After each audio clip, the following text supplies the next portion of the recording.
Radha Krishna Foundation presents Samarpan, an offering of service.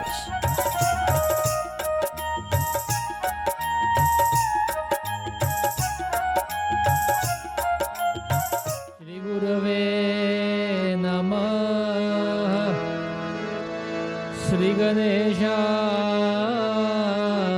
Namah Shri Saraswataye Namah Om Namo Bhagavate Vasudevaya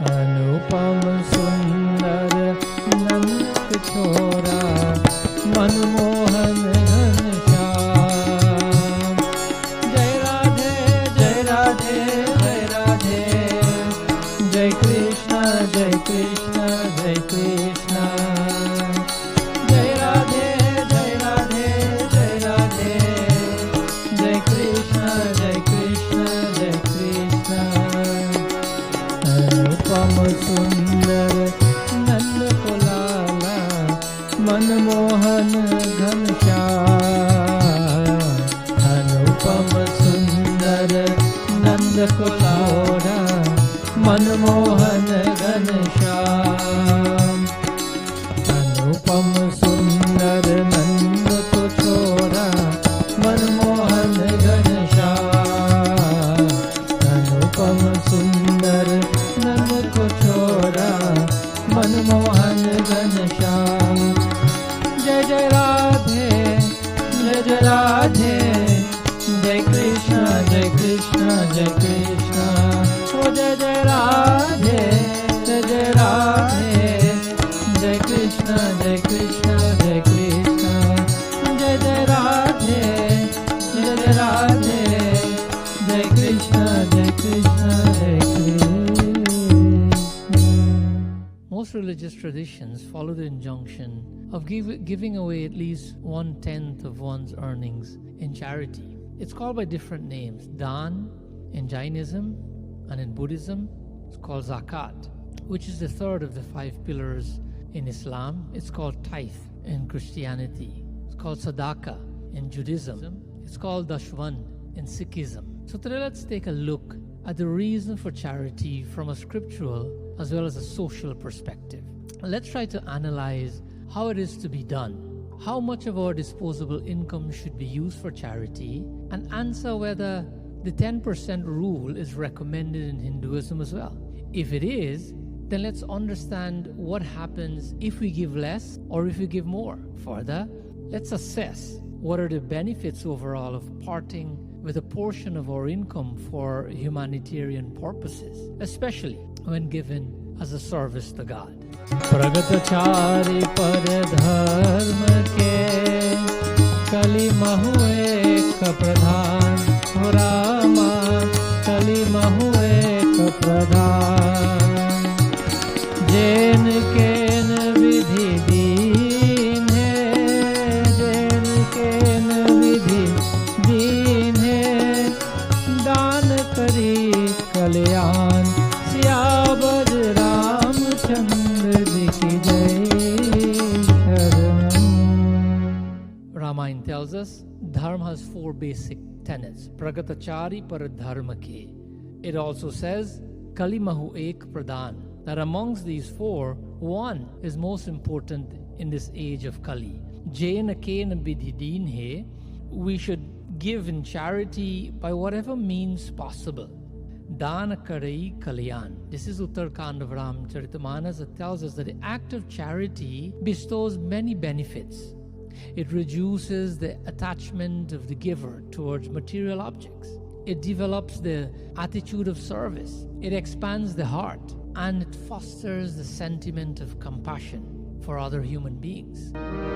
Further, Bhagavad tells us, Krite pravartate dharma chatushpat janair dhritaha satyam daya tapodanam iti pada vibhor nripa.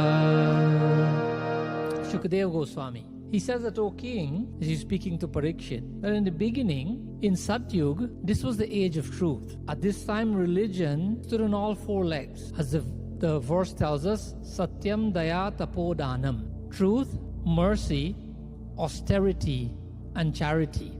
But as the three yugas went by one, the legs were broken off, leaving only one, which is called Dan. This is why Manusmriti tells us, Danamekam Kalau Yuge. Giving charity is the means of purification in the age of Kali Yuga, because only charity is left of the 4 feet of Dharma. And also Bhagavan Sri Krishna reminds us, in Bhagavad Gita, he pronounces his verdict that we should never renounce actions which elevate us and those actions that are beneficial for humankind. There are 3 fundamental virtues of man according to Veda. Tadde tayang shikshera dhavam danam dayamiti. Brihadaranyaka Upanishad 5:2-3. Restraint, charity, and compassion. These are the 3 fundamental values or virtues of man. Bhagavad Gita. Yajyodanam tapassaiva pavanamiti manishanam. 18.5 Bhagavad Gita says the same thing, that acts of sacrifice, charity, and penance are purifying, even for those who are wise. So saying the same thing with Manusmriti. So having looked at the scriptural recommendations for giving dan, let's look at a couple of social reasons. Last year, in 2020, there were 2,095 billionaires with a total net worth of $8 trillion according to Forbes magazine. Also last year, as of last year, there were an estimated 47 million millionaires in the world. But at the same time, an estimated 14 million children under the age of 5 suffer from severe malnutrition internationally. Worse yet, 15,000 children under the age of 5 years die every day from malnutrition. Further, roughly 800 million people in the world go hungry every single day. Yet in 2019, countries around the world spent $1.9 trillion in military expenditures, whereas just 1% of that could have fed every hungry person in the world every day. It is fitting to know that in order to eliminate hunger from the world, other deeper issues have to be solved. So it's not just, feeding the people who are hungry. It goes way beyond that. If you were to total the amount of money spent on alcoholic drinks, on narcotic drugs, on cigarettes, and entertainment alone, this number will far surpass the total we mentioned before of $1.9 trillion that is spent on military expenditures. Not only that, but there's a litany of dangerous social behaviors out there which are forming habits that are speedily influencing others. However, many of these dangerous habits can be managed with adequate funding. I'm sure, having heard these facts, you will agree with me that our priorities are not necessarily in order. Unfortunately, people who are bereft of true scriptural knowledge and that of social consequences, not only now but for our future generations, spend a lot of their money for satisfaction of only themselves and their families. So now let's look at how to give. We know we have to do charity, the reasons, scriptural, and the social reasons, but how to give is equally important.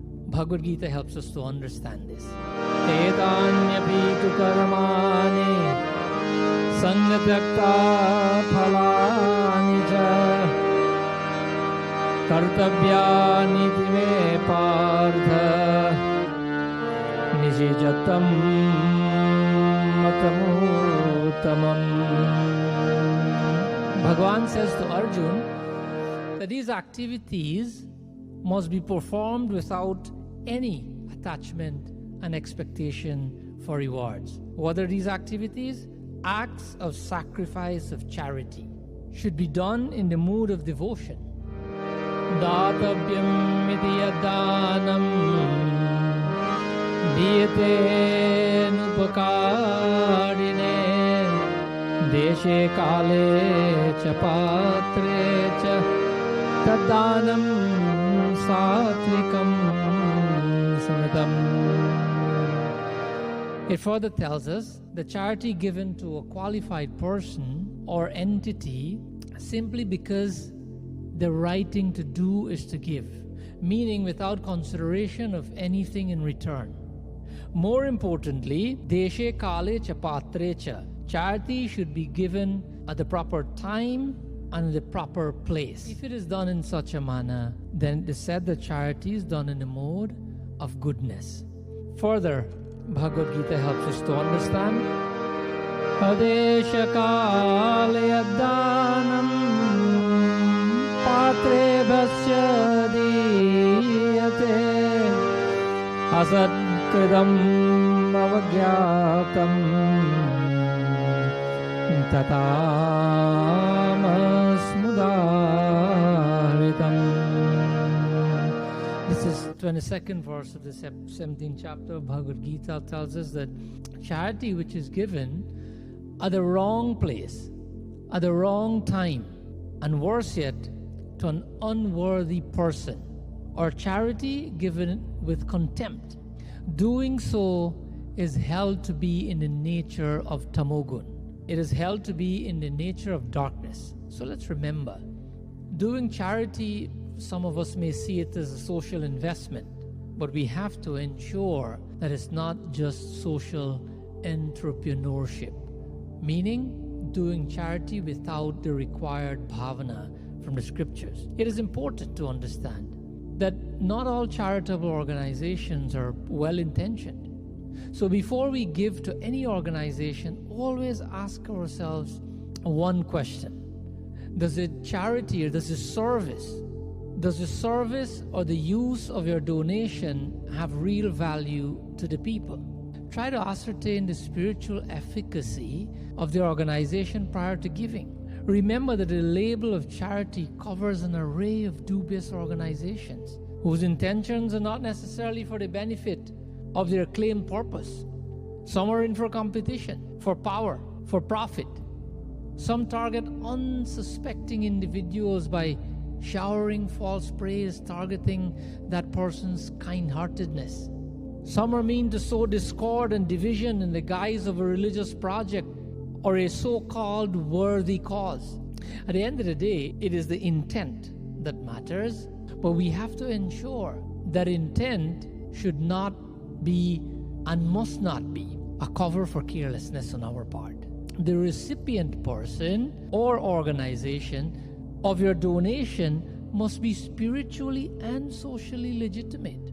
And the onus is always on us to ensure that that is the case. So now let's try to understand how much you should have to give. Skanda Puran tells us. Narayan Karunamai Sharanam Jai Lakshmi Pati Vishnu Charanam. Narayan Karunamai Sharanam Jai Lakshmi Pati Vishnu Charanam.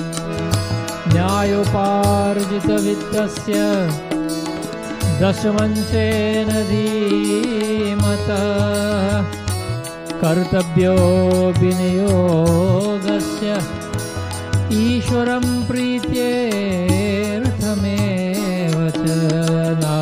Narayana Karuname Sharanam Jai Jai Jai Lakshmi Pati Charanam Jai Jai Jai Lakshmi Pati Charanam.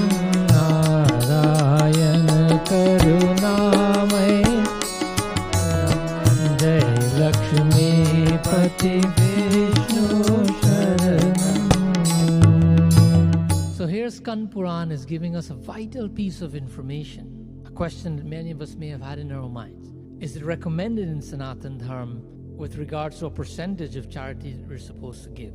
So here the word dasamansen is used. So it means that from the wealth that you have earned, by rightful means of course, take out 1/10, which is called, the word dashamanshen here means dashans. Das means 10, ansh means a part. So it means 1/10. We should take out 1/10 of our earnings according to this verse from Skanda Puran, and we should do that with the right mindset. Kartabyo biniyogascha. That the method by which we should do that, the mental method, is as duty. We should give this portion, 1/10 of our charity, as a matter of duty. So why should we not take credit for such a large portion of our income, 10%? Because scriptures say that we owe this. Further, Bhagavad tells us that giving should not be from your discretionary income, but rather from your disposable income. Understand the difference. Discretionary income is after taxes and necessary expenses such as mortgage and food and clothing and transportation, etc. But it also goes beyond that. Dharmyaya shasirthaya kamaya svajanaya cha pancharabhijam vittam ihamutra chamodate. Bhagavad Puran 18:19-37. The knowledgeable man should divide his accumulated wealth in 5 parts. This is beyond what we just discussed. 1 part for dharma, for religion. 2nd one for yash, for public works. These works that would bring fame to him. 3 for art, for reinvestment, for growing his wealth. 4 for calm, for material comfort. And 5, swajanayacha, means maintenance of his family. Such a person, according to Bhagavad Mahapuran, is happy in this world and in the next world. So if we follow this verse, we would conclude that it is advising us that we should give away 40% of our disposable income. The first one talks about 10. 10 is the rule. This is advised that we should do 40%, because 20% is given for religion and 20% for public works. Many of us will say, hold on. Who does that? Nobody gives 40% of their income. Well, firstly, we can take this as an example. There's a multinational conglomerate called the Tata Group, based in India. They've been in business now for more than 150 years and has gotten so much larger over the past many years. Today, the Tata Group hires more than 750,000 people. Their income is north of $100 billion annually. But this same group, the Tata Group, gives 65% of its revenue yearly. We know of other people, Zuckerberg of Facebook. He has promised to give away 99% of his wealth during his lifetime. Bill Gates has given more than $50 billion, which is approximately 40% of his current net worth of $133 billion. He has also signed what we know as the Giving Pledge. Most of us know of the Giving Pledge. It means that a person commits to giving away in proper form, meaning in proper charity, a majority of his wealth, which is a minimum of 50% or more. Among these individuals, there are other popular names that we know. There's Bill Gates, there's Zuckerberg, Michael Bloomberg, Richard Branson, Elon Musk. Now, having gone through why, where, and how much, let's look at the benefits of charity. 1, any person who is desirous of practicing what we call bhakti, loving devotion to God. Bhakti, when you break it down, is bhajadatu sevayam. Means that if you want to practice bhakti, you must perform seva. Seva is done not only in dhan, but in 3 ways: in tan, man, and dhan. By body, by mind, and by wealth. The second way we can give, Mahabharata helps us to understand. Dattam manye dayaradatta taradanam shareshtham uchyate dattam dataram manneti yadadanam bharata shaba. 1359-4 Mahabharata, Yudhishthira is asking of Bhishma, which are the gifts, O grandsire, that are mentioned in the scriptures that follows a person to the next world? Yudhishthira is asking and Bhishma is answering. Whatever gifts are made without the giver ever thinking of them as gifts made by him. Essentially, don't take credit for those gifts. Those are the gifts that are the highest and best of gifts. Those are the gifts that follows a person to the next world. To further elaborate on that, Rig Veda 10.1.17.5 tells us that riches come now to one, then to another, and like the wheels of cars are ever rolling. That is why money is called currency, because it moves. It's meant to move. And if you try to stop it, it will clog the system of our spiritual mechanism, preventing it from flowing the way it's supposed to flow, like a river with little tributaries. If one of those tributaries is clogged, then the water quickly finds a way and it diverts to another one, because the flow must continue. So, it is our duty to responsibly aid the movement and watch the wheel carve a path for us to navigate into the economic future trouble-free. One way to do so is to give back at least 10%, because 10% is what we owe. We may have heard that it is in giving that you receive. But what do Hindu scriptures say about this? Mahabharata helps us to understand. Priyani labhate nityam priyada priyakrita tatha priyo bhavati bhutanam iha chaiva paratra cha. 1359.7 Mahabharata. This slok tells us that a man who makes gifts of agreeable things and who does to others what is agreeable to others always succeeds in getting things that are agreeable to himself. Such a person certainly becomes agreeable to all, both here and in the hereafter. Essentially, in a few words, it means that when you do charity, when you do things that helps others, when you do the right thing, then wealth will come back to you, the right thing will happen to you as well. So let's pause for a moment and ponder upon this. Did you ever think about why some people are born in the homes of generational millionaires and billionaires, where they never have to worry about personal economic issues in their lifetimes, while others are born in the homes where the household is forced to live on $1 a day or less? Is it good luck or bad luck? The famous 17th century English philosopher John Locke, he coined the term tabula rasa, which means that we are all born as blank slates. But given such philosophies, if it is luck and we are all innocent at birth, then why would God randomly cause some of us to be born in a place where we will be famished and die of hunger before our first birthday, while others are born in the homes of millionaires and billionaires? How does this process of God's work done? Because God is supposed to be synonymous with the terms mercy and compassion and kindness and being just, etc. We know from our scriptures that God is equally loving to everyone, because Bhagavad Gita tells us that. Samoham sarva bhuteshu na me dveshti na priya. 929 Bhagavad Gita. Bhagavan says, Samaha, I am equally disposed to all living beings. I am neither hateful nor am I partial to anyone. So what then is the answer to this question? The answer is provided in Subhashitam. Uddatta doshena bhaveda daridro daridra doshena karoti papam papadavasyam narakam prayati punardaridro punareva papi. That poverty comes to a man as a result of his miserly deeds of his past birth. A man should, as the Shastras say, according to this verse, donate some of his earnings, and he should cultivate the habit of doing charitable deeds.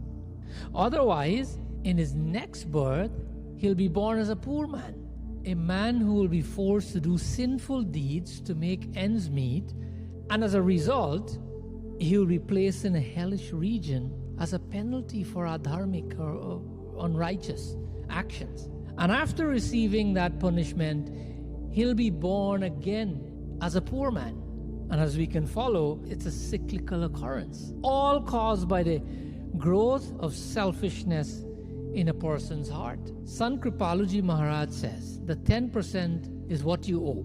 This means that if you do not give 10% in this life, then in your next life you are coming back with a deficit at birth.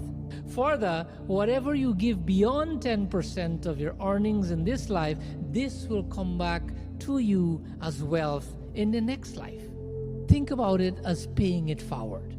Most of you may have heard this term or saw this famous movie, Pay It Forward. Or if you're from the West Indies, what you give as 10%, you can see it as box hand. In the US, it's like taking a reverse mortgage. The bottom line is that by giving, you are paying it forward spiritually. This is vitally important, my friends. What we have to do is try to heed what our scriptures are saying. Now, you must be saying that, why am I comparing the average person to billionaires and millionaires? I'm not comparing, but rather I'm giving them as known examples. I understand completely how difficult it is, especially living in North America, how hard it is to work and maintain a family, with so many bills and expenses, some of which we may not have had if we were living in another country. We came here for a better life, for our children, and we work hard. And like as with everything else, every good thing, there's a price to pay. So I'm not suggesting at all that you should compromise on your basic essentials to carry on life for you and your family. Rather, I'm sharing this knowledge in the hope that you can start to cultivate the right mindset.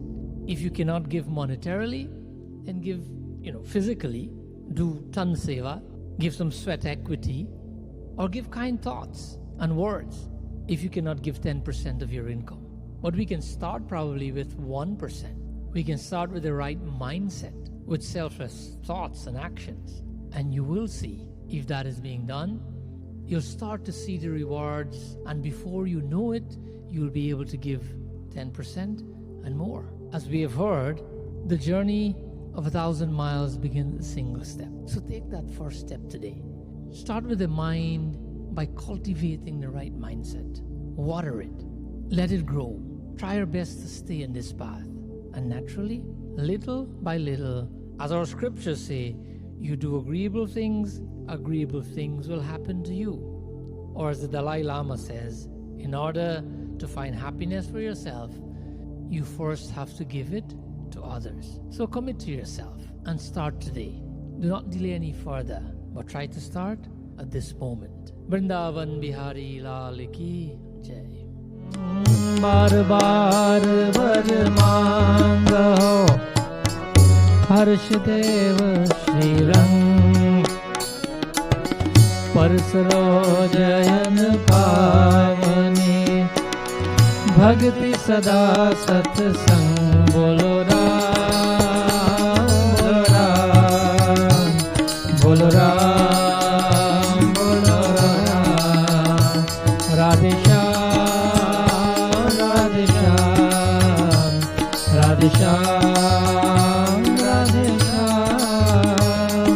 Umapati Mahadev की जय पवन सुत हनुमान की जय सियावर रामचंद्र की जय शरणम प्रभु